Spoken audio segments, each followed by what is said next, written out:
comfortable at the podium when you introduce yourselves? How do you feel? Do you feel you want to just stay up at the table? Your house, your voice. All right. I'm good. So we'll pass this down. Our first candidate is Jim Henry. Good evening, everyone. I'm very, very happy to be here. And can everybody hear me okay in the back? All right, that's awesome. Yes, my name is Jim Henry, and I'm asking for your support for the nomination, Democratic nomination for the 11th Congressional District. Of course, my friends beside me here will do the same. You know, this is a special time for me because I'm thinking back. I ran for my first office when I was 26 years old, and I actually announced I was running for selectman in my hometown of Greenfield, Massachusetts 24 years ago this week. And it hardly seems possible, but here I am running for U.S. representative here in Florida. And, you know, it's been an uplifting experience. And I'll tell you that there is some energy that's coming into this district. I wouldn't be running for this district if I thought that I was just going to be a Democratic sacrificial lamb to put up against Daniel Webster. I believe we have a message that's going to resonate with the voters in this district. And we're going to reach out to groups that maybe sometimes politicians from both parties sort of don't pay enough attention to try to expand the electorate a little bit. So, for example, every Thursday morning I go down to a local food pantry and I talk with folks at this food pantry, and they're saying to me, you're running for Congress and you're talking to me? And I say, yeah, your vote counts just as much as some rich guy in the villages. So that's what we're all about. We're trying to empower the people who don't have a voice today, give them a voice. And when I go to Washington, I'm going to make sure that everyone, their voice is heard. And one other point I want to bring up that separates me from particularly Daniel Webster. How many of you have ever tried to communicate with Daniel Webster and actually got a response? Oh. You know, this guy, communication is not his thing, you know, and I just feel like if a citizen asks me a question, I'm going to tell them the answer, and if they like my answer, well, that's great. If they don't like it, that's okay too. That's what makes America, what really makes America great is that we can agree to disagree and not be disagreeable in the process. So I'm very happy to be here in Leesburg and looking forward to a lively discussion tonight. Thank you very much.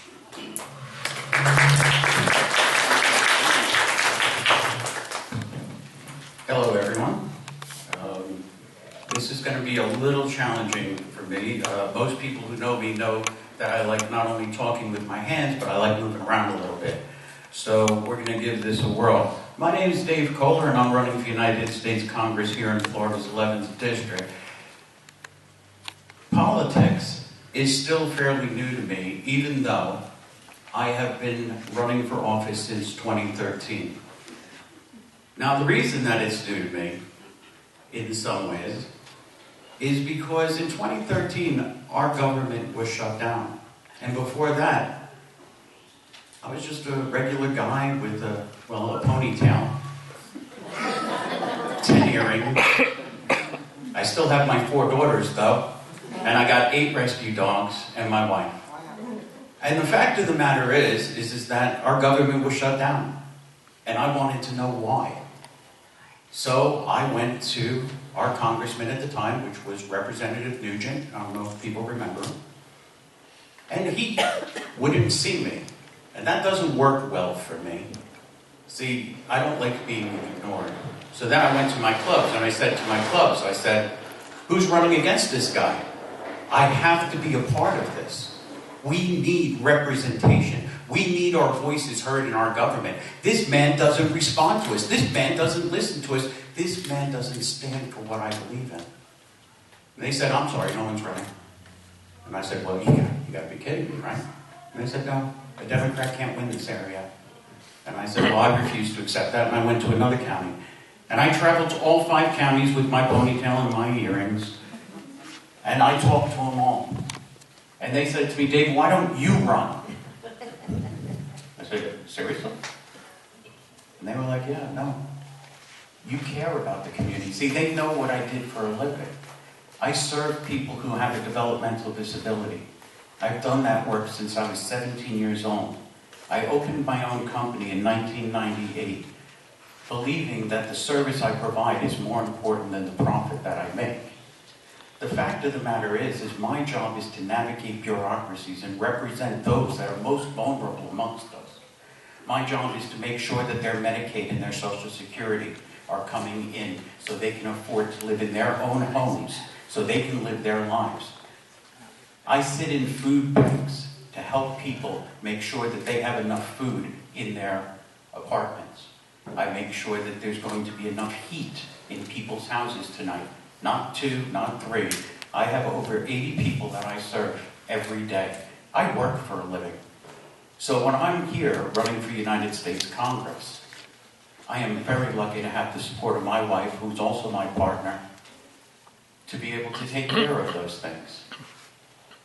Because, see, I want a future for my 4 daughters. I already have one who's part of the Me Too movement. I don't want my youngest one to be a part of it, because it won't exist. Ladies and gentlemen, we need to step up. We need to come together. We need to be one community, one voice for the people.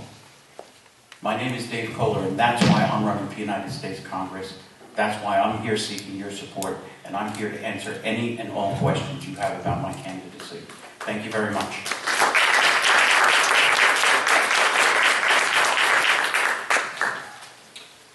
Well, thank you very much. Thank you for inviting me here. My name is Ron Reid, and obviously I'm running for Congress as well. I'm a little bit, I have the microphone in front of me. I've been accused of having a big mouth and not needing a microphone. So this is a bit of a luxury for me. I was born and raised here. I'm a graduate of Leesburg High School.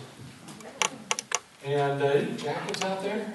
Oh, yeah, hey, all right, no jacket. Before you, I think. Probably, yes. But considering how I was as a student at that time, maybe I could have stayed a little longer. But I left Leesburg High School. I joined the Navy. I joined the Navy as an enlisted seaman scrubbing decks and toilets. And I worked my way up to a commissioned officer in the Naval Nuclear Power Program in submarines. I know what it means to come to work. I know what it means to work until you can't work anymore. I had an assignment in the shipyard. I was project manager for a submarine nuclear overhaul. And $90 million, 400 people working for me, all civilian. I was the only military. Brought the project in on time and under budget for the first and only time it's ever been done. During that time, I sometimes went weeks and didn't go home. I had a cot in my office. But see, that's the kind of dedication that we're going to need to turn this country around, to turn our Congress around. I recently posted on my Facebook an article that was very near and dear to my heart. Growing up here in Lake County, many of us remember the dark days. First time I ever sat next to an African American child was in the 8th grade, because we were segregated. And we were not only segregated, we had Sheriff Willis V. McCall, a notorious racist. I can remember cross burnings. We're not going to go back there, my friends. We're not going back. And we're not going to put up with people who want to take us back there or support those people who want to take us back there. We'll never go back. It's done. It's over. And why am I running? Well, that's one reason. Because I took an oath to support and defend the Constitution of the United States against all enemies, foreign and domestic. Those words still ring true. I have not recanted that oath. passing tax legislation that gives billions to billionaires, millions to millionaires, so that they can jack up the federal deficit, so that, as our own Marco Rubio admitted, so that we can, well, we're just going to have to cut Medicare and Social Security. What, we can't pay for health insurance for 9 million kids? But we can buy a new yacht for somebody? Give a tax break for corporate jets? Private jets? It's all going wrong, ladies and gentlemen. You know it. I know it. I can't win this election, but we can. I need your support.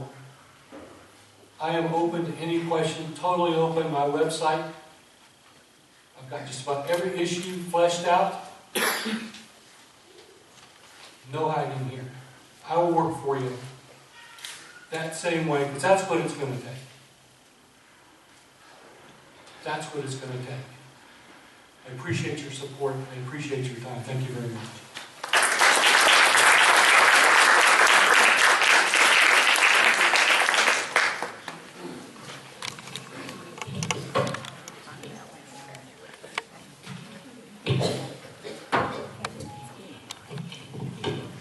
Okay, recently our Congress, Senate President passed a $1.5 billion or trillion dollars, excuse me, tax cut.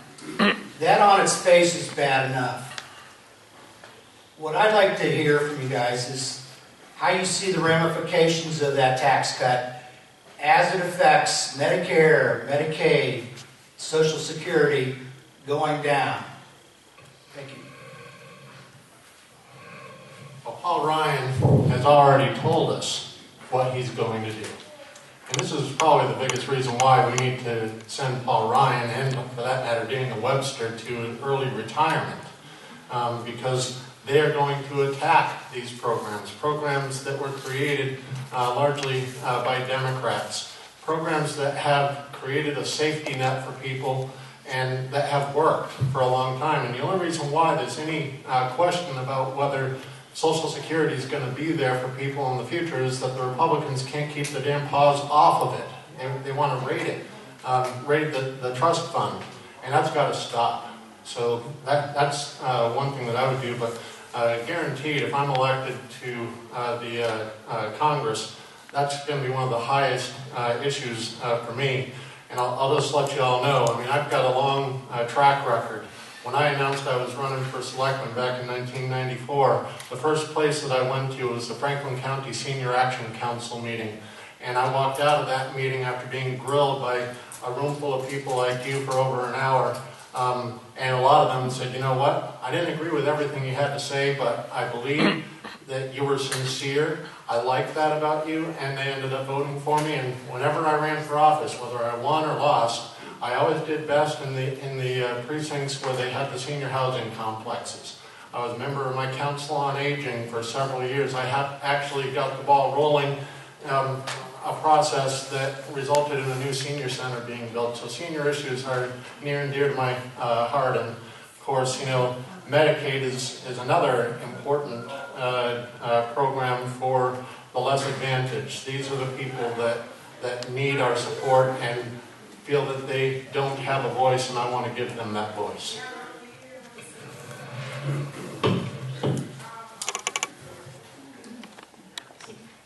The tax cut is designed to promote corporate wealth. If that corporate wealth pans out, the side effect of that tax break will be a trickle-down effect. I think the problem that we have here is we've started conflating, and I'm going to answer the question directly in a moment, but we conflate business with government.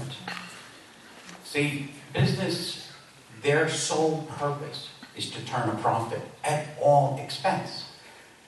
Government is designed to serve the public interest. not to churn a profit, but to actually make enough money to support itself. But now that our government can't support itself because we've given away $1.4 or $1.5 trillion, we have to make cuts. The fact is our cuts will come in the form of higher co-pays for our seniors, less cost of living expenses,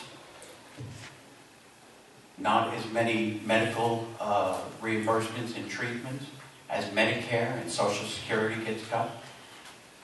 The fact is we prioritize things wrong. We prioritize business over the people.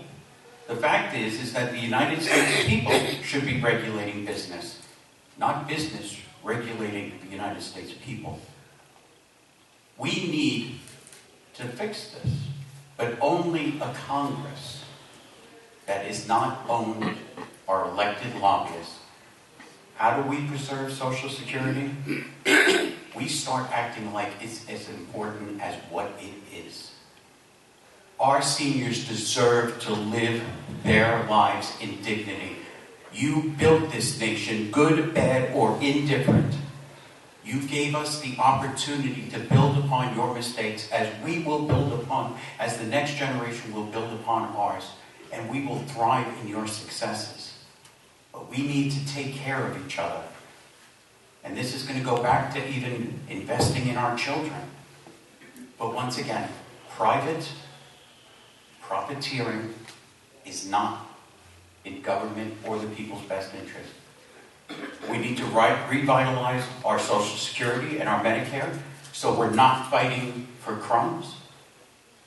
You deserve a cost of living raise, and you should not have to count and worry about every single day of where an expense is coming from. It is unfair, it's unheard of, it's unconscionable, and we will fix this, but only if the people get together and decide we're going to fix this.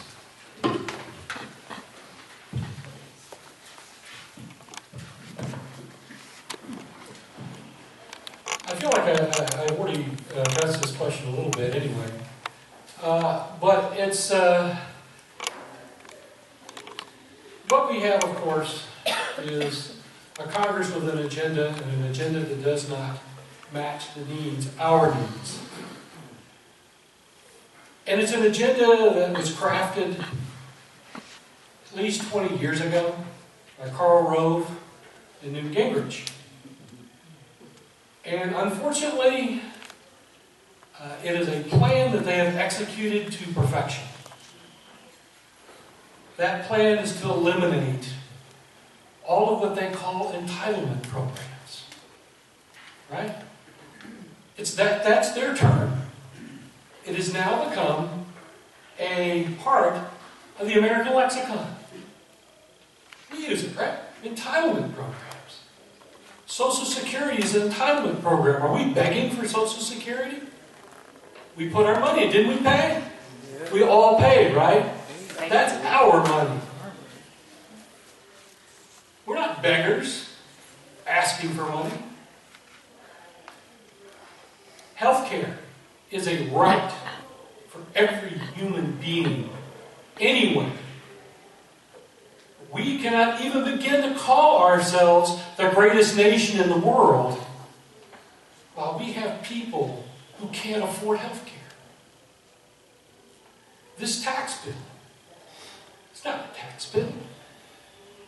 It is a bill to deliberately add to the deficit as an excuse for cutting every program they could. An interesting story. Paul Ryan. And at first I kind of thought this was one of those Democratic stories. But I actually heard him talking about it. But how him and some of his fraternity buddies sat around a keg one day. We're having one of their little functions. And talked about how that when they were in charge, of the government, that they were going to eliminate Medicare. They were going to get rid of Social Security. They're going to get rid of Medicare. So why is it a surprise that they're doing it? It's all part of the plan. If it sounds like that it's part of a conspiracy, it is. And just because you're paranoid doesn't mean that somebody really isn't out to get you. But we have to deal with them on their terms. We have to know what they're after. We have to call on them. And we have to be tough with it. We need a tax bill already. We need to flip that tax bill. We need to take the money, instead of giving money to people to buy a new yacht, or a bigger yacht, we need that money right back here for the middle class. It's the middle class that made this country strong. We are part of the middle class. And we cannot leave this country in a position where it is worse. We would be the first generation to leave this country worse.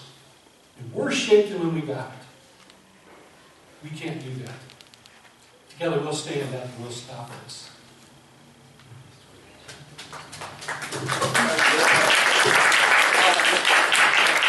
Great question. It seems like every day that we live has got about a month's worth of news in it. Today is certainly no different. I would submit that it's historic proportions that a senator takes to the floor and literally compares the President of the United States to a Russian dictator, Stalin. And this addresses the view of the free press in our states. I would like for you guys to comment perhaps as the role of the free press in our country. We could have a forum on this subject alone. I got to tell you. I can't even get coverage.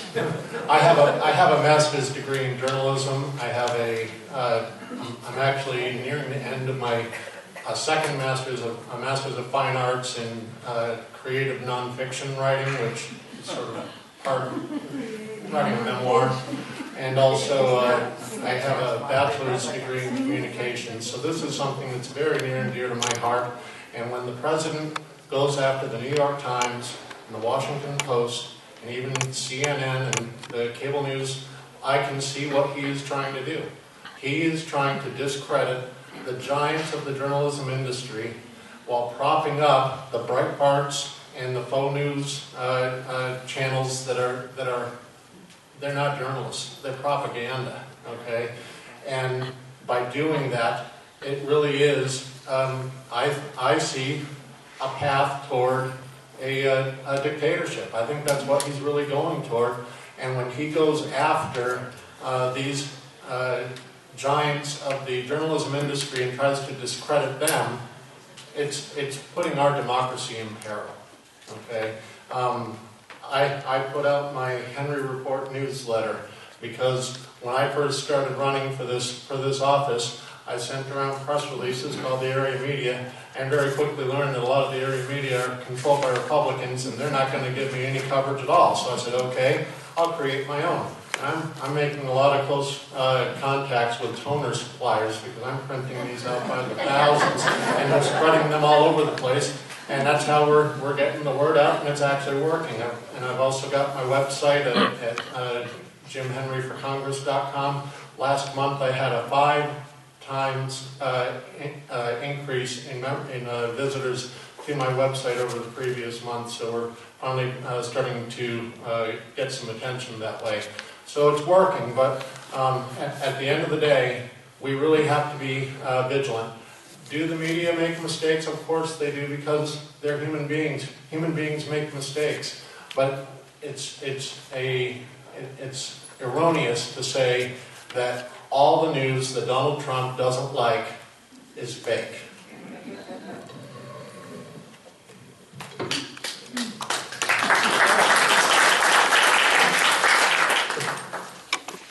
It's no surprise that the First Amendment's under attack.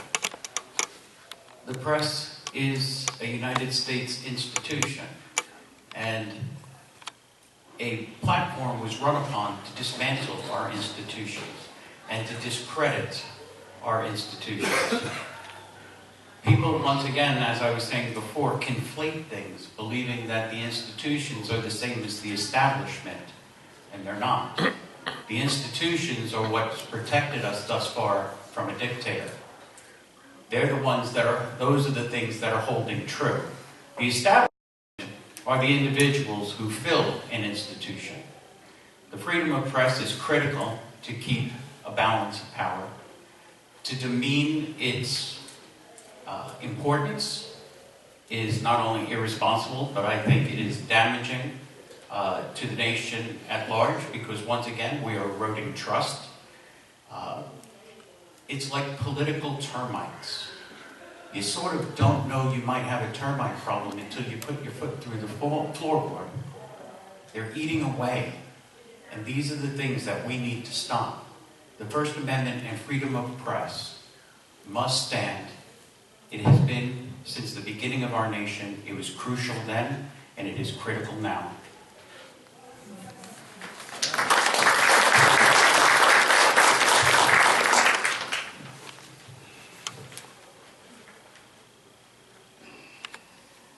Freedom of the press, the fourth estate. Right? That one, our founding fathers made it clear that freedom of the press was as important as any of the other branches of government, because only with a free press do we know what our government is doing. Without it, that's how democracies become dictatorships. Yeah, one of the things that really got me into running for office, when I told you that made the remark about an oath, about defending this country against all enemies, foreign and domestic. It was this attack on the press, calling it fake news, again, eroding the public trust, right, on the watchdogs. We see it everywhere. They're attacking the Mueller investigation, right? They're not attacking the facts. They're making us question these institutions. You know, Adolf Hitler did not assume power in a year. The Nazi Party formed right actually after World War I and started moving forward. Interesting what they did. They took control of the press.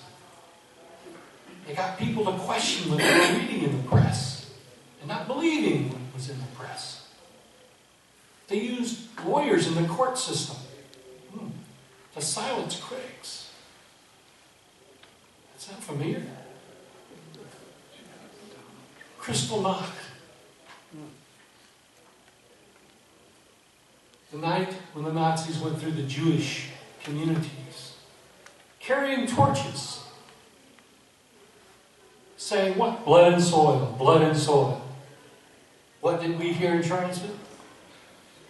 Blood and soil, blood and soil. It was no mistake that they took those torches, even though I thought it was somewhat in dark humor that they picked tiki torches to carry through the streets of Charlottesville.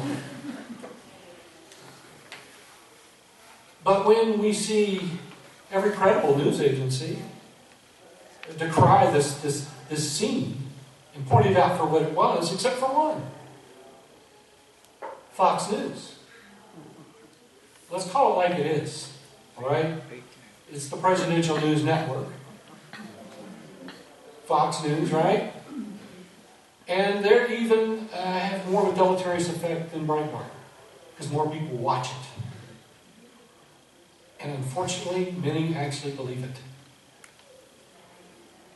How do we combat this? First thing we need to do is get elected officials other than the president who will stand up and call it out.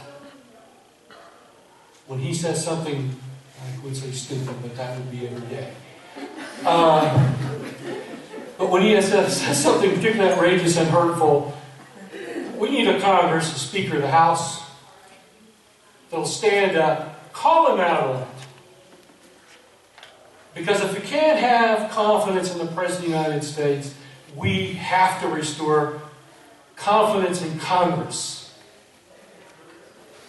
The only way to do that is to have a Democratic Congress, a Democratic Speaker of the House, on our way to having a Democratic Senate. Then we'll stop this stuff. That's what we need to do. Thank you.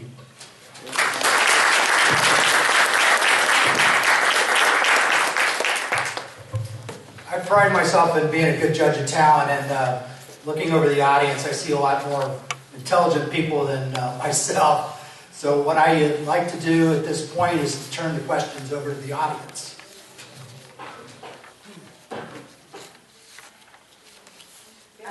Me? Yes, Mr. please. Henry. Sure. Where did you have your political experience? Repeat the question, please. Did you ask where I got my political experience? Political experience. Are you Well, talking about selectmen? And I was Yes, wondering where you I'm were. originally from Massachusetts. I grew Oh, way up up in there. Okay. Greenfield, Massachusetts. But which that's where is, you had your political experience. Right, Greenfield, Massachusetts is the county seat of Franklin County. Smallest county in all of Massachusetts. It's one of the most rural in the state, and it's actually one of the most conservative in the state. Until about the 1980s, you couldn't get elected dog catcher in Greenfield as a Democrat. By the time I got involved in 1994, we still had partisan elections. We were winning every election, 12 or 13 out of 15 or 16 seats that we filled. And the way we did that was we had credible candidates for every office. Story I always like to tell, and I'll make this real quick, I'll give you the Reader's Digest version. I actually recruited my dad. When he retired as an insurance agent, he had been an insurance agent for 30 years. He had been in just about every home in Greenfield at one time or another during his career. People liked him and they trusted him. When he retired, I needed a candidate. I was the chair of the Democratic Town Committee. I needed a candidate for assessor. We had not won the assessor's office since 1967. That was the year I was born. So that would have been a very strong Republican seat. Well, guess what? My father got one donation from a good friend of mine for 25 bucks. He went down to the Greenfield Recorder newspaper and he bought one ad that said Dick Henry, assessor, with his picture in the middle. And people said, oh, I know that guy. He sold me an insurance policy. And on election day, he carried 8 out of 9 precincts. And the one that he lost by about 10 votes. And there are some precincts in Greenfield that it's like 2 or 3 to 1 Republicans to Democrats, and he carried them all. So anyone who tells me that we're wasting our time running in this because it's just too much of a red district, I just think about my dad and I say, we can do this and we're going to do it this year.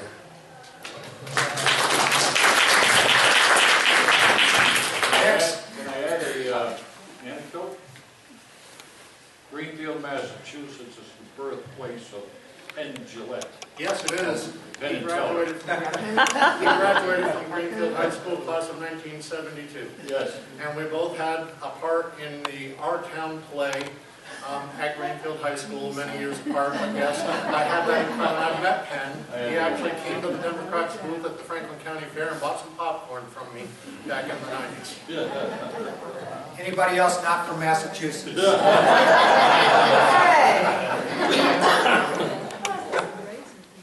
Okay, the question was political experience. Did you want to know from all of us, or? Well, I know you were in the Navy. Right.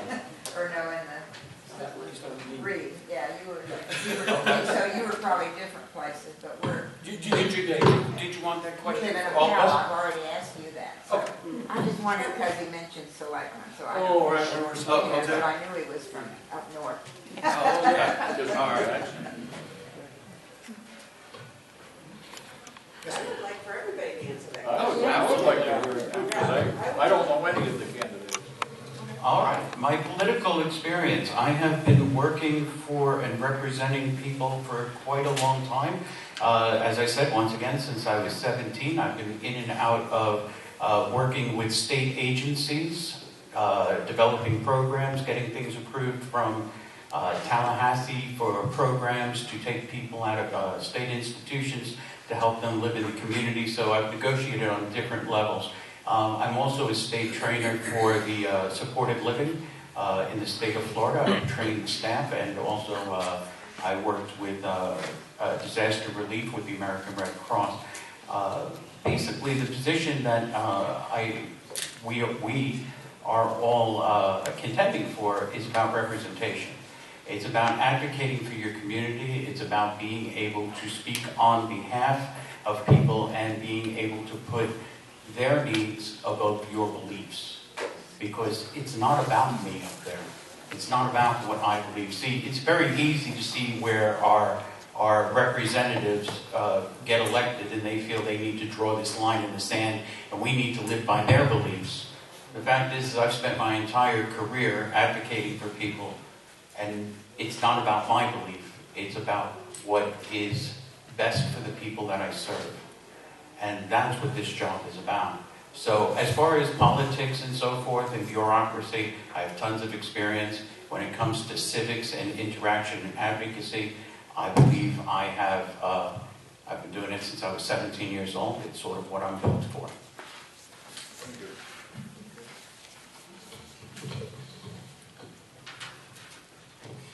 Okay, my political experience. You wouldn't believe it, but the Navy's actually a pretty political organization. Right? And so if you want to go from the bottom to the top, or near the top, you have to be a pretty good politician. But it's for a cause, right? In the Navy, you have a mission.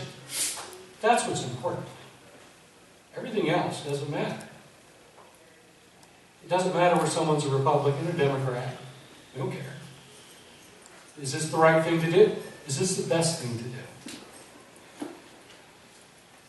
And, so, in the political sense, no, I'm not a politician. I'm not. I'm a leader. I'm not a politician.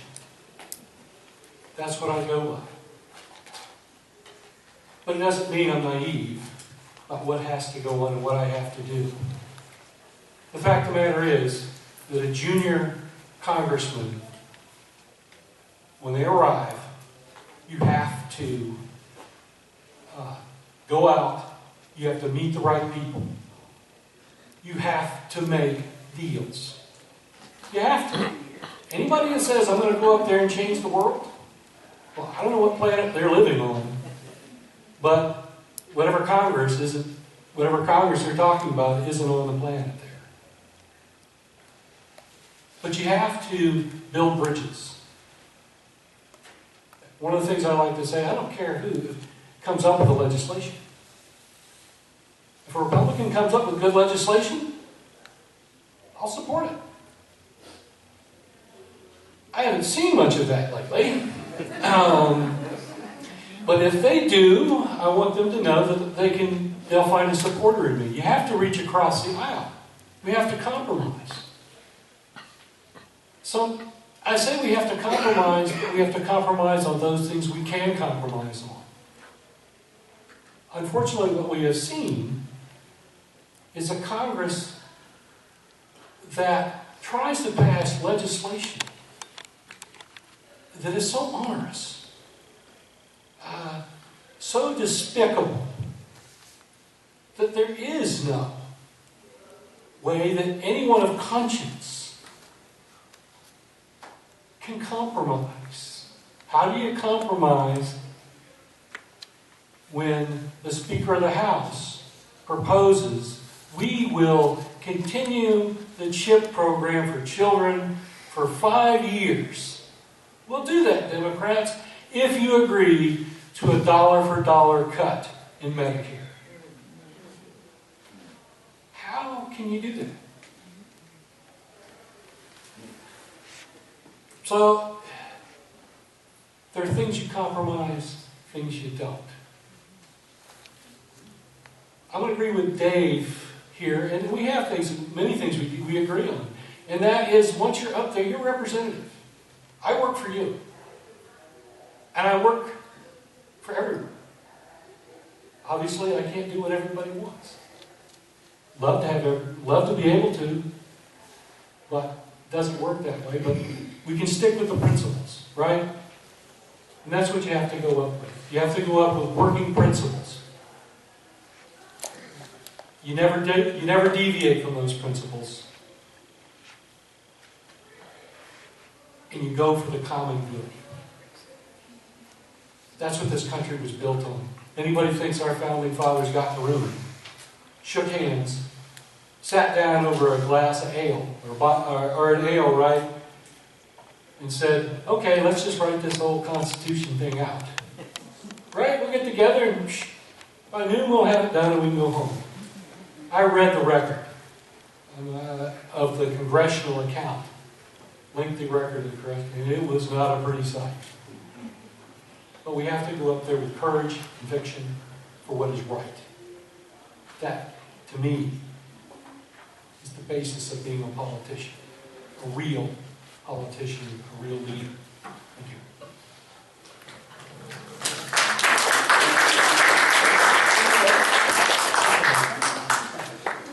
Yes, ma'am.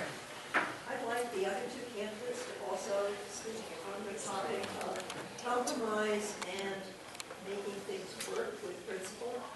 And I just want to pass on a quote which any of you may have heard, and that is, those who love laws and sausages should never see them being made. I like that.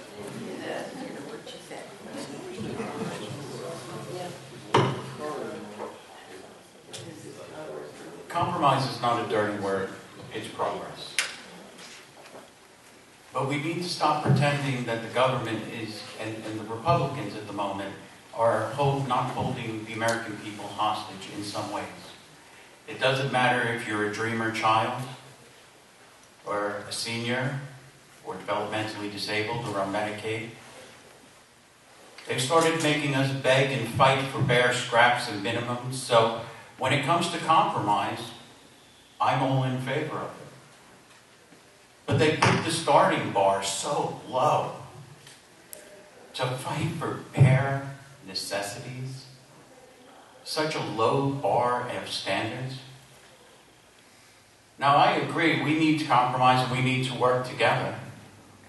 So we're going to talk about principles when we get up there, and we talk about things, and I'll talk about my guiding star. And pretty much it's people.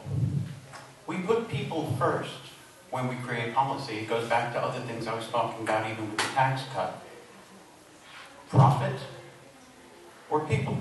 Which do you want your government to focus on? The fact is both cannot be the main priority in our legislation. It just can't be. One has to win out over the other. And right now, people aren't winning. It's the reason our public schools are being trashed and gutted. It's the reason we worry about Social Security, and we worry about Medicare and Medicaid, Meals on Wheels. I work with developmentally disabled people. How many people here know that the new budget zeroed out Special Olympics for the very first time in its creation?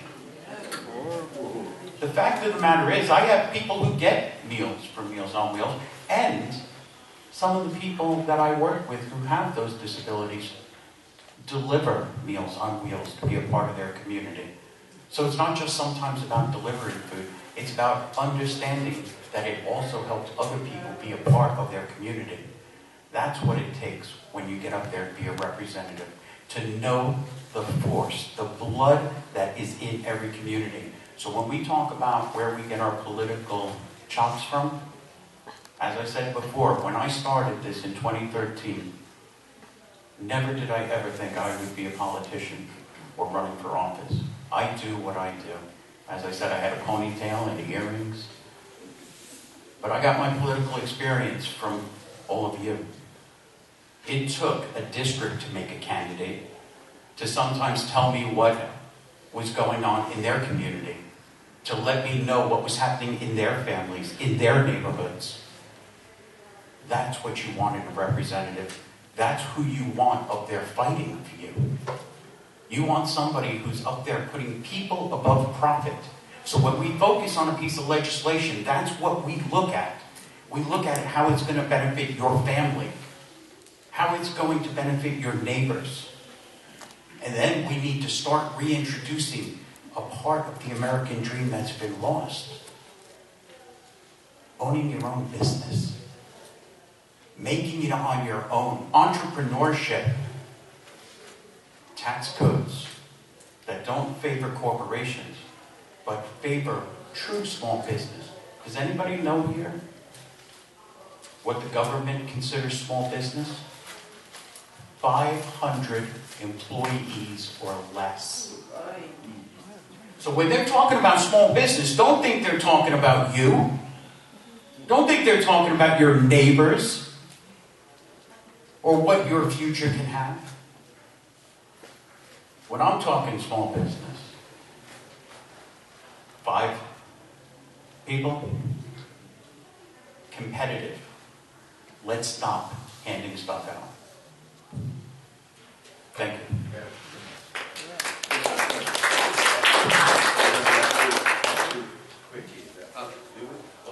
I think we just have to finish this round. Sorry about compromise. If I remember correctly, the question was about how we would be able to work and compromise, etc., with the other side. I'll say this, that my history, going back to my time in government up in Massachusetts, it was actually the Democratic Party in my town that was splintered. Okay, we were, in addition to Penn Jillette, we were also famous or infamous, depending on your perspective, because we had Walmart wanted to build a store in our town. The town approved it, but then a gentleman who was a Democrat went out, collected signatures, and got it on the ballot, and Walmart was turned away by the voters of Greenfield. And in their estimation, that particular side of the party, they wanted no development. They just wanted things to stay exactly the way they were. Now, when I was serving on the town council, some of my closest allies on the town council were actually Republicans. It just worked out that way. Local level, the issues are a little bit different than on the national level. But I was able to work with people from the other side. The question was, what could we do as a party to bring the party together? And I was the chair of the Democratic Town Committee. I was also a member of the planning board in Greenfield, and I suggested that we try to have a sort of a powwow of people from these two different factions, get them all together, and we created a process where there were probably 100 people that we involved in this process. We called it Consensus 96. And we said, we already know where we differ. Let's see if we can find common areas that we can agree on. We produced a document, and then when I got elected to the town council, I helped to steer a lot of those recommendations through the council and get them approved so that we could actually move forward instead of constantly fighting, and it improved the town.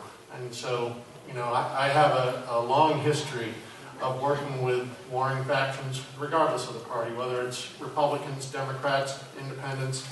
I can work with anyone. Yes, sir.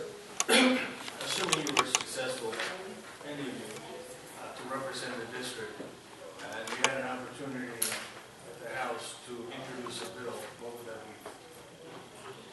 First bill, Sorry? are you saying like the first piece of legislation? Yeah, that's right, exactly. If you were able to sponsor the decision, I love that question. what would that be? You're almost like a plant in the audience for me. Oh, thank you so much. We are already constructing the legislation. That's how exciting that question is. No matter how hard you look, no matter how deep you search, you will not find legislation that is starting to handle the money in politics. Getting money out is our first step to reclaiming it. So, can we write a bill saying money out? What we do is we start legislating how the money comes in, how it's reported, how much can be spent on campaigns, federal, state, local. We start legislating it. We start looking at lower races where they can be publicly funded. We start looking at getting the money under control and getting these elected lobbyists who are supposed to be representing us out of office. So that is the first piece of legislation. Not only will we try and introduce, it is a piece of legislation we hope to be campaigning on in general.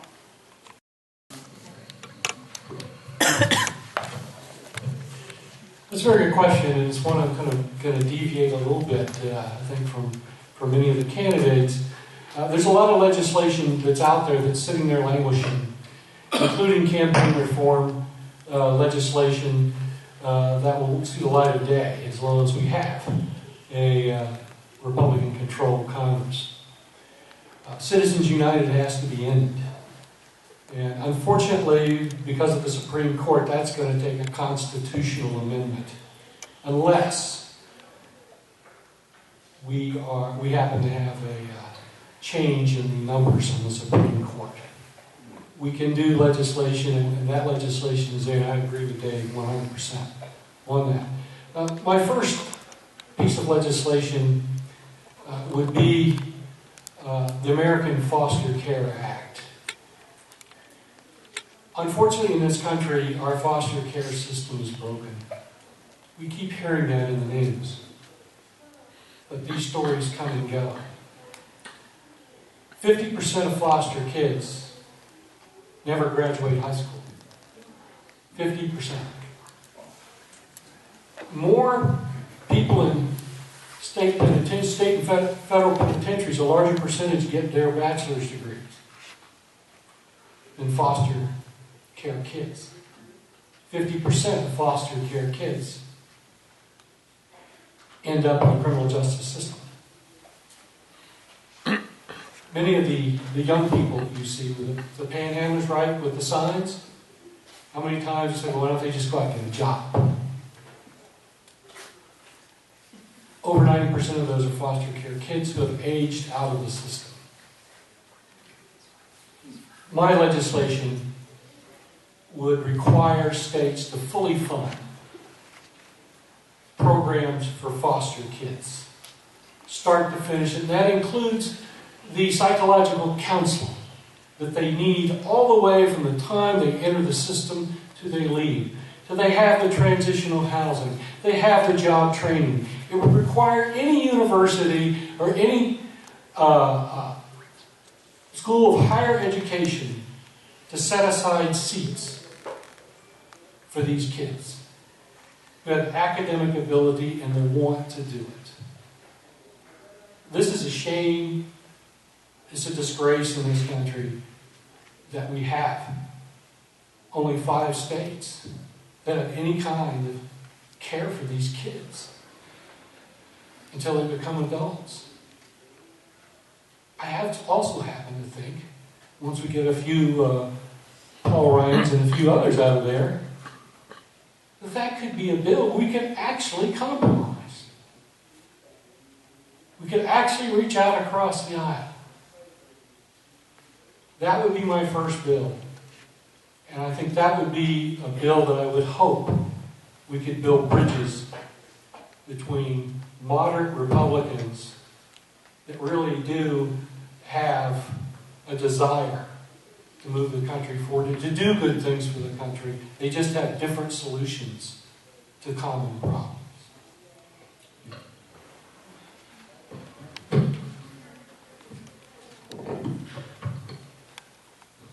The plight of the homeless is a really significant issue. And this is not just the chronically homeless. After the 2008 crash, there were people who became homeless who probably never, ever, ever thought that they would become homeless. And it changed the entire landscape. And some of those people are still struggling to get their head above water.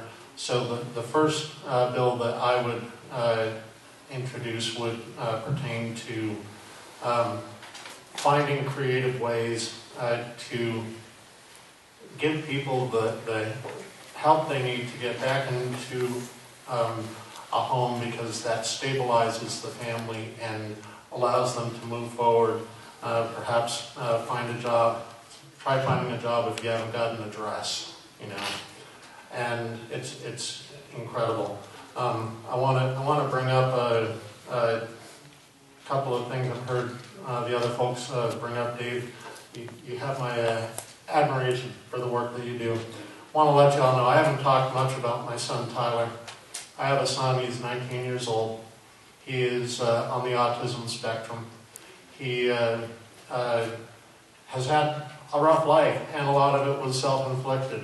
And the reason why I do the work that I do as an online professor is that I needed to have a flexible life or job, so that Tyler was bouncing off the walls at school when he was 8 years old, and his teachers couldn't even get him under control. They could pick up the phone and say, "Mr. Henry, we need your help." And I lived 7 minutes from Tyler's school up in Saco, Maine. So I sacrificed a lot for my son, but it also gives me a perspective on the plight of the mentally ill in society. And you know, and a lot of those people are the same folks who end up living in homeless shelters. And I volunteered at homeless shelters to try to advocate for folks. The Preble Street Resource Center in downtown Portland, Maine. I spent time there working in the soup kitchen, and I still go down to the SOS food pantry in Hernando every couple of weeks, and I talk to folks. So that's really important. And finally, I agree with Ron about the insidious nature of campaign finance. Citizens United is a disaster, and he is absolutely right. It's going to take a constitutional amendment or a change on the Supreme Court, but now that they have a majority in the Supreme Court, that's not likely to happen. So we will need to take that back. And I will tell you that, you know, I've collected some donations from folks, whether you were a supporter of Bernie or a supporter of Hillary. The model that I'm following is the Bernie Sanders model. I would much rather take $3 or $5 from a whole lot of people than having Daniel Webster pick up the phone and ask for $1 million donation from somebody, because that's who he will be indebted to. I want to be indebted to everyone in this room when I'm elected to Congress. So that's how I'm operating. The largest donations that I've received, I've gotten a few $100 donations, but most of them have been $5, $10, $25, and I'm committed to that, because I believe that, let's face it, people don't give you large sums of money and not expect something in return. If I may, just to follow up, and I've heard this now twice sitting up here. Citizens United, we do not need a constitutional amendment. What I'm proposing is exactly what the court did. See, McCain-Feingold created campaign finance reform, got it passed. That was done. The Supreme Court said, well, listen, Citizens United, that was the court case. And they said, well, we're going to give it to Congress. We're saying corporations are people so they can contribute. It's Congress's job to legislate how it's done. Do you think anybody has done anything to legislate it? Which is why I cannot find a Democratic-sponsored legislation or a Republican-sponsored legislation to legislate all the money that goes in. So my first bill is to legislate the money which will start to hamper the effects of Citizens United. We don't need to overturn it right now. We need to legislate it. We need to choke it off and put the people back in. Look at how it was passed. Look what the courts said to do. And the courts said, you figure it out. And we did nothing. So, that's Citizens United. That's why we need to introduce legislation that's going to deal with campaign money. Sorry. Yeah. I agree with them on a certain amount. I didn't really mean for this to go into the debate like this. I understand. But the fact of the matter is, there is legislation that's ready to go, but I'm sure that I'm not saying that your legislation wouldn't be. You know, omnibus legislation. I haven't seen it. I need you to forward that over to me because I haven't seen it. I haven't seen it. So I was in here. Please excuse me. I let you talk, right? Okay. I know. But that really wasn't the point anyway. Okay, the point was this: that Citizens United, and we can get into what we need to do to mitigate Citizens United. And that has been long talked about. And that's been talked about by Democrats a long time. But until we get Democrats in there, it doesn't matter. That's the bottom line. I think Democrats want campaign finance reform. So I think we're ready to go. And I applaud Dave for having a bill ready to go on that. It takes all of that. But we just need to understand this is going to be an arduous process. And we can't go in there and expect this to go immediately. Because guess what? The Democrats have their special interests too.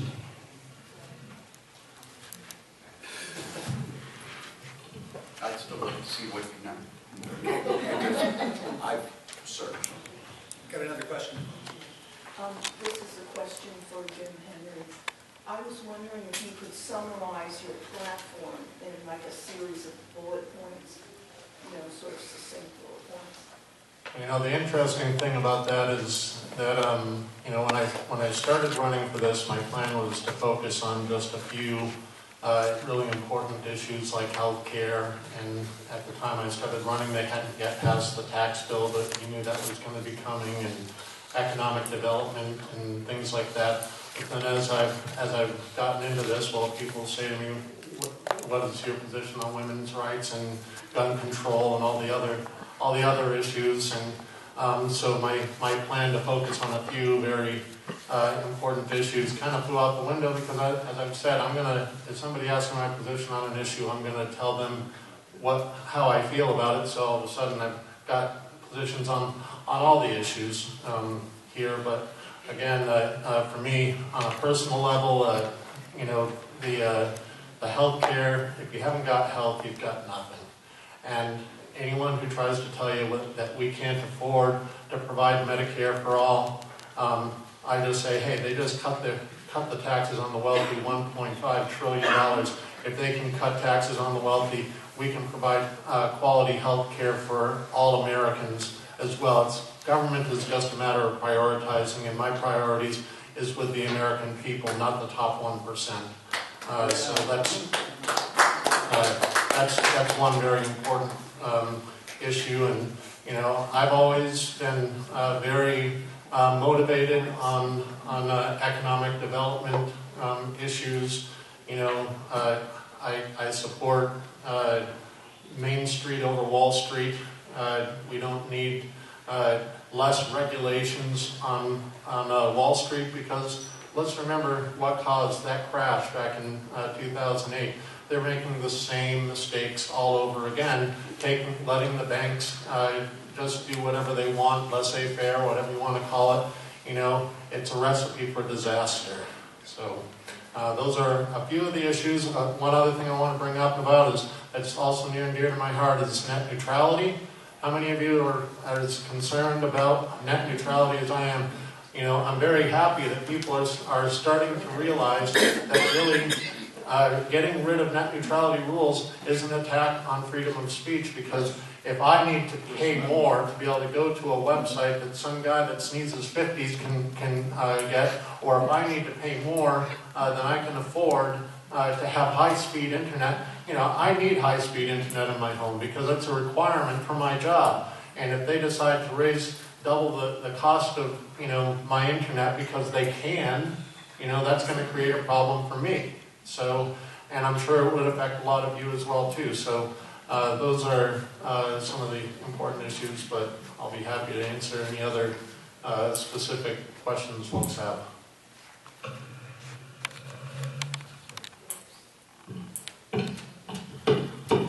Yeah, Bill? This question is for each one of you individually. What is your stand on single payer? Repeat the question. Repeat the question, please.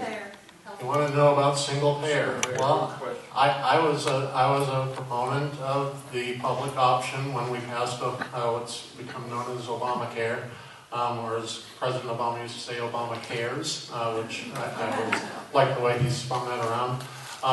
And I still think it's the way to go. But here's the reality, okay? Now we can talk, we can sit up here and say this is what I would do in a perfect world, okay? But the reality is that whichever one of us wins, and I think I'm willing to predict one of us is going to knock out Daniel Webster. Oh,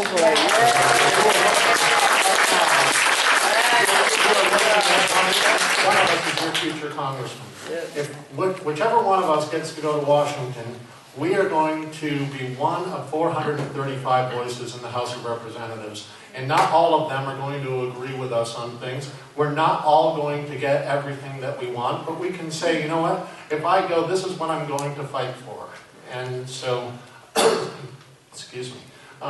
So, you know, I support a single payer because, you know, I've seen how healthcare has changed in my lifetime. I've had a variety of health issues from the time I was a child. I've had 7 surgeries on my right ear, 6 of them between the age of 7 and 14. And I remember when I was 7 years old and I had my first surgery, my mother actually showed me the bill from the hospital. And this is back in the 1970s, and she showed me how much it would have cost if we didn't have insurance. And it was, back then, about $1,000. And I remember they brought me into the hospital one day. I was in the hospital. I had the surgery the next day. I was in the hospital for 2 or 3 more days after that.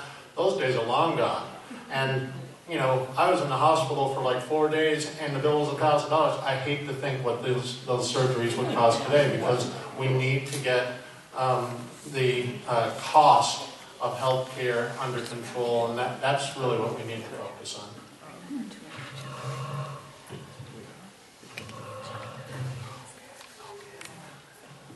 Single-payer healthcare has to be a goal that we are marching toward. The fact is healthcare has to be a right in the United States of America. You need your health, and your loved ones should not have to suffer because of the amount of money in your wallet.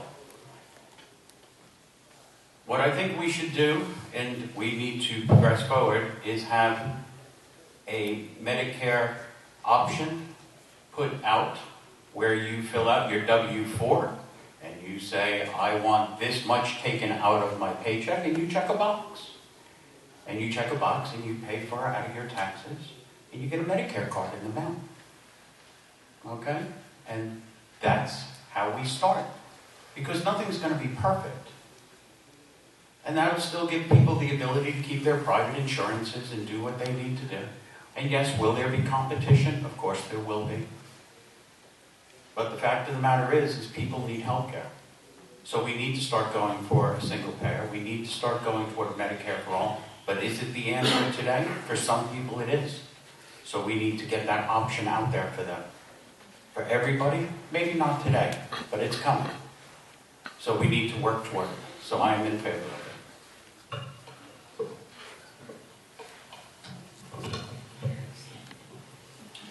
I will agree with both of my friends here that the single-payer healthcare is really the only end game. That's the only way. We're the only country in the world that people even worry about. I say the only Western country, industrialized Western country, where people even have this concern. If we just look at how much of our GDP, gross domestic product, that we spend on healthcare, we spend, it's 22% of our total GDP, the healthcare industry. but that includes manufacturing and everything else. But we spend 10%. Canada spends 6% on theirs. Now, if you just do a little bit of math, that's a pretty good savings. That's $750 billion a year for a single-payer system. So we've listened to this narrative, and we've been indoctrinated in this narrative that it's going to cost us. Where's the money going to come from? Oh my gosh. Taxes will have to skyrocket. That's wrong. That's not going to happen. We're going to be saving money. What can we do with $750 billion? And oh, by the way, that covers not just a portion of the American people, but just like Canada, from before you were born, prenatal care to end-of-life care, it's all included. They're very, very happy. So over 90% of the Canadian people are happy with their health care. And another thing that will save us money, 62% of all personal bankruptcies are due to health care, due to medical costs. 62%. So you add the billions that business is losing. And why don't businesses and corporations hire more people? Well, part of it isn't just the salary. It's the extended cost of hiring an employee. They also have to factor in the uncertainties of healthcare and rising healthcare costs. So if you have a single-payer system, that's a stable number that they can factor in. You want to increase jobs? Yeah, that's the way to do it. You don't give them tax breaks. And oh, by the way, this tax break, corporate tax break, a little off the subject, but it's on the subject. There was a room full of 50 corporate executives, the largest companies in the world. And so Mike Pence asked, well, how many of you are going to hire more employees? Now that you've got this great tax cut. 3. 3 raised their hands. Single-payer system, the best for this country, will move us not only do what we have to do for our citizens, but move us forward economically as well. I wish you all weren't so good. It's really hard to decide.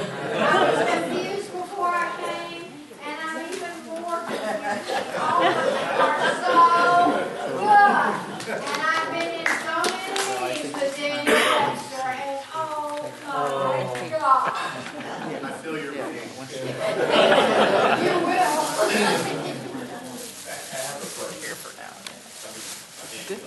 Sure.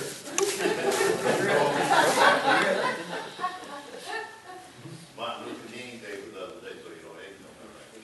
Just having fun. I have one. Do we have any problem with gerrymandering the state of Florida?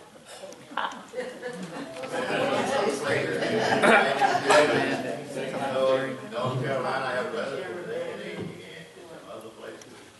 Texas, my daughter lives there, just that Saturday. I'm just wondering, do we have a Oh, yes, we do. Repeat the question.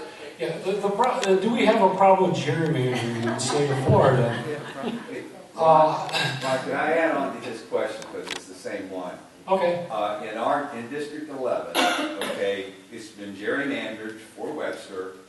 Okay, we have more Republicans. Stealing my thunder. Okay, go ahead. Okay. and we don't have as many Democrats in this district, but we do have the MPAs or independents. So the question is, in order for you to win, you need more than the Democrats. So how are we going to do that? Very good question, and that's hopefully it'll tie into yours. Yes, we do have a very gerrymandered state, and which is the reason why the Republicans control the state legislature right now. we're going to change that, and then of course when we get our Democratic governor in there and a Democratic legislature, we can make some changes. So that has to occur on the state level, which means it's another reason why we have to get everybody out to vote. Everybody out to vote. Now, tying into the question concerning what we need to do to win. If you look at the numbers and percentages, we're not down by that much if you the 9 lines. And that's what we need to do. We need to, the non-aligned voters, no party, right? Well, Donald Trump and his friends are helping us out quite a bit there. If they were on the fence, they booted them right off the fence.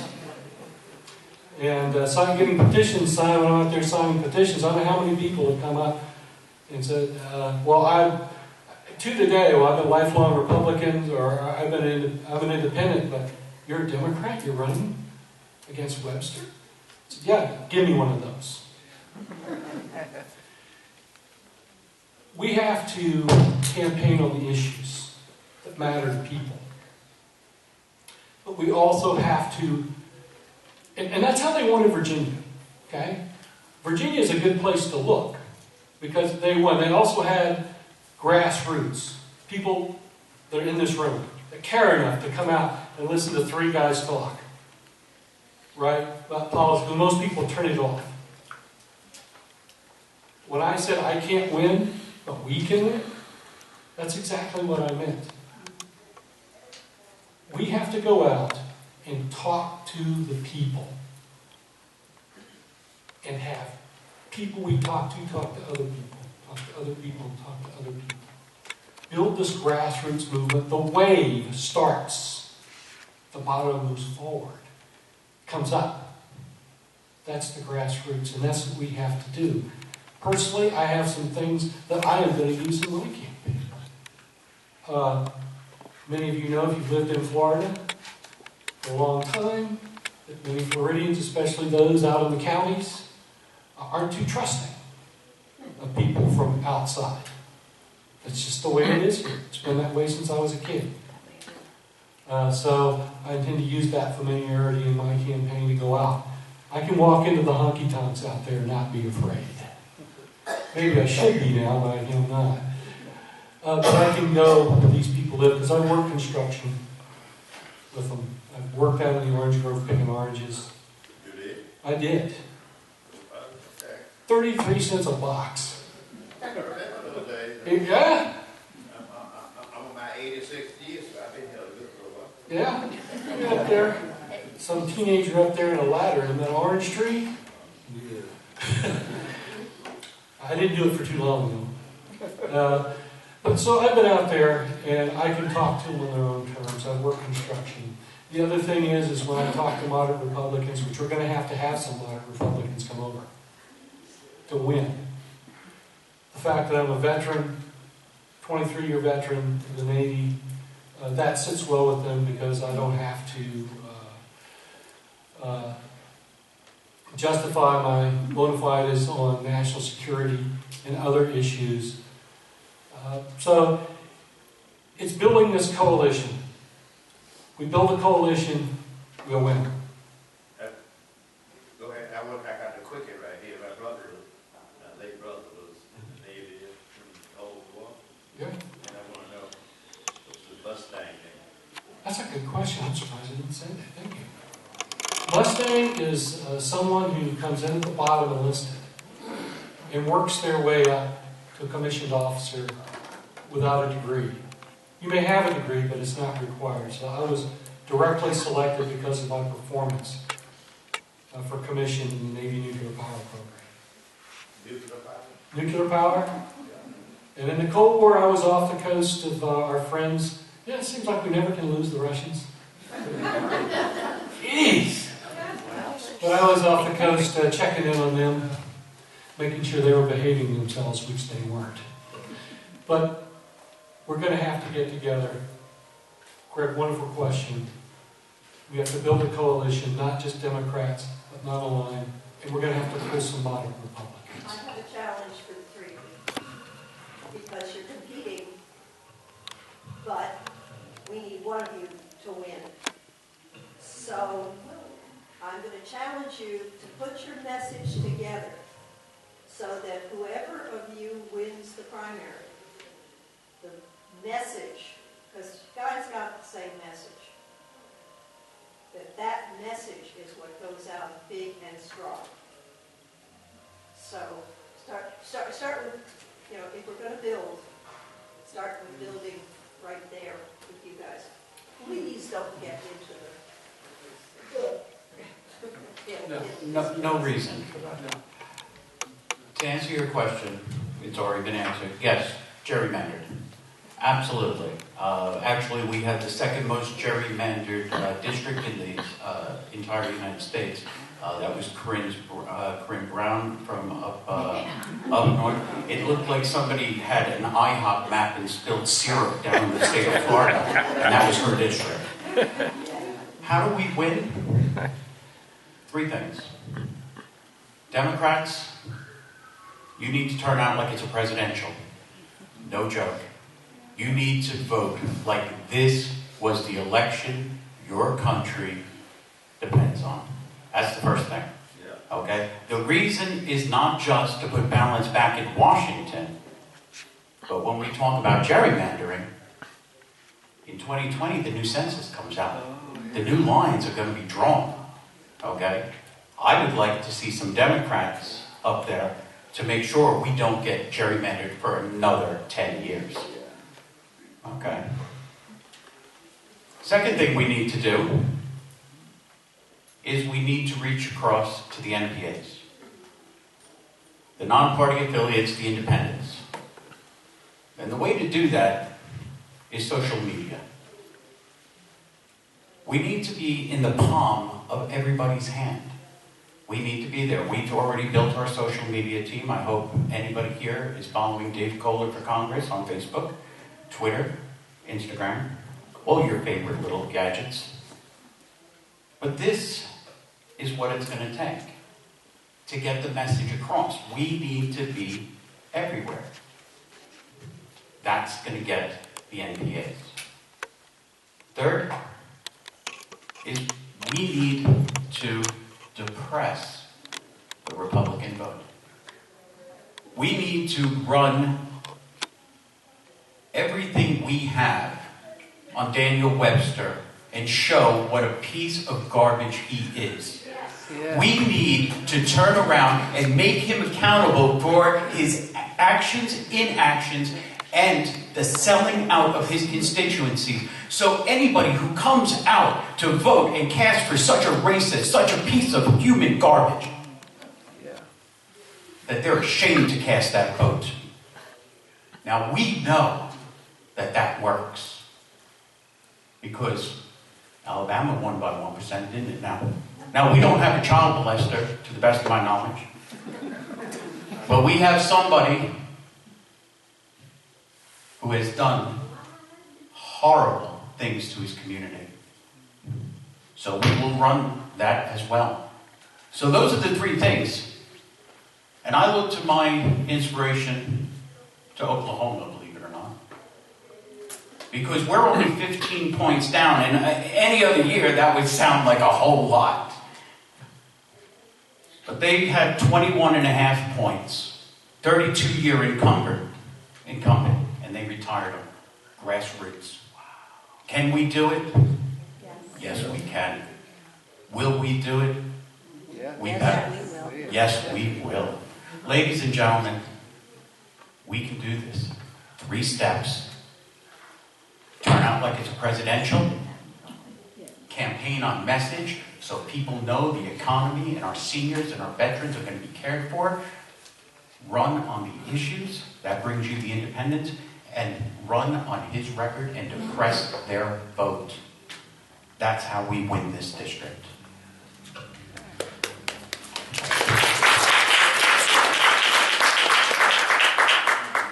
Both of them have already basically answered the question about whether we're gerrymandered. I'm a historical kind of guy, so when I decided to get into this race, the first thing I did was to go back and look and see what the vote totals were like for the past several elections, and it was only after 2010 really that this became a strong Republican seat.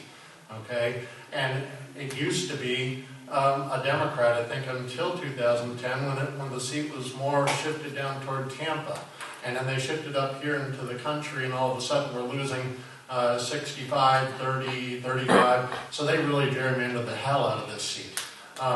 And Dave's right.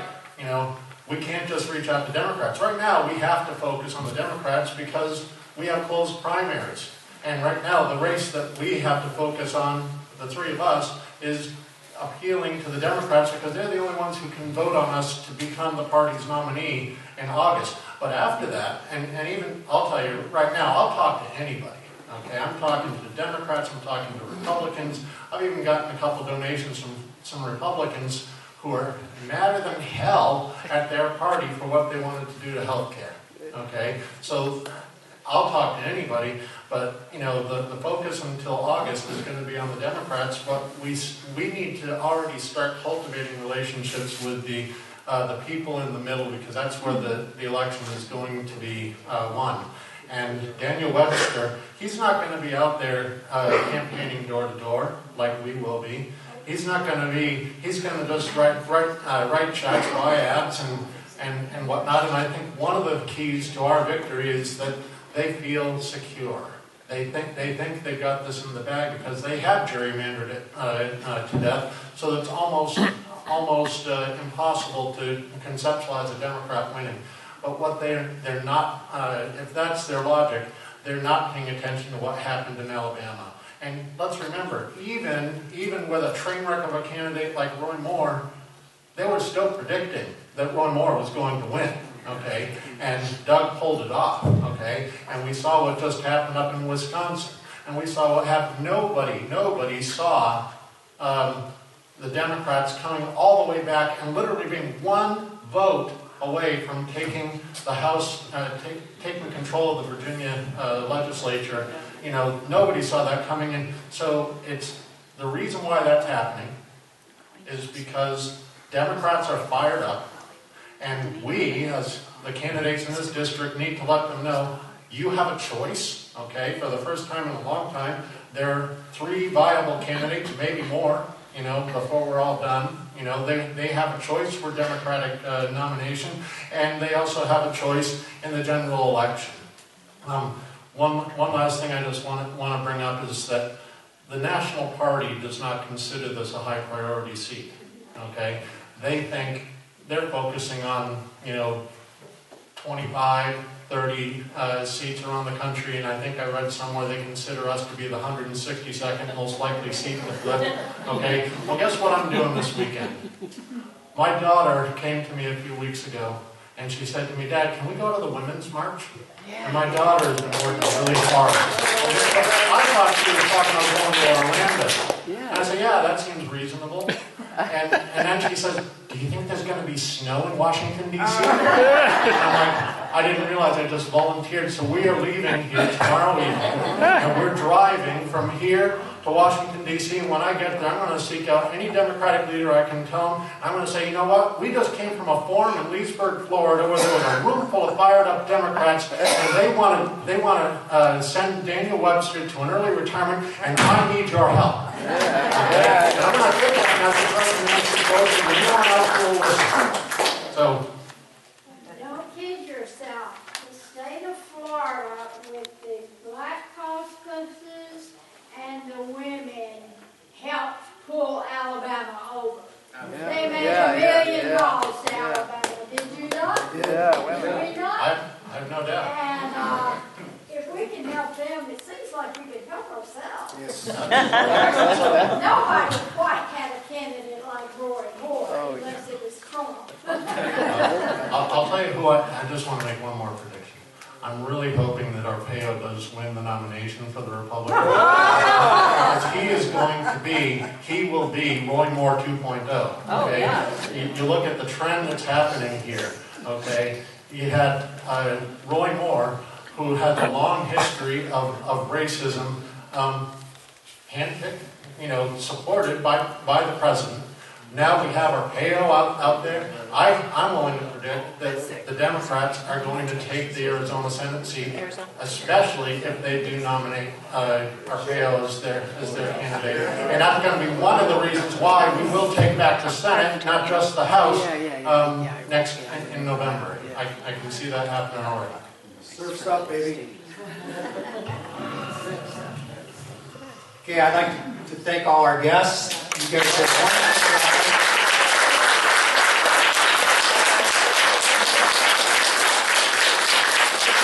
And I'd like to thank our audience who did an even better job. And we certainly hope to see you back here sometime.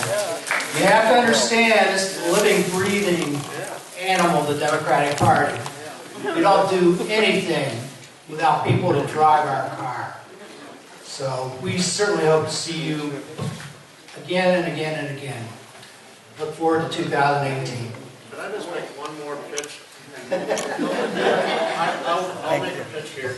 All three of us need nomination signatures. Yes. Every one of us. And I've got a stack of them. I'm sure Dave does. I know Ron does. If you can nominate any one of us.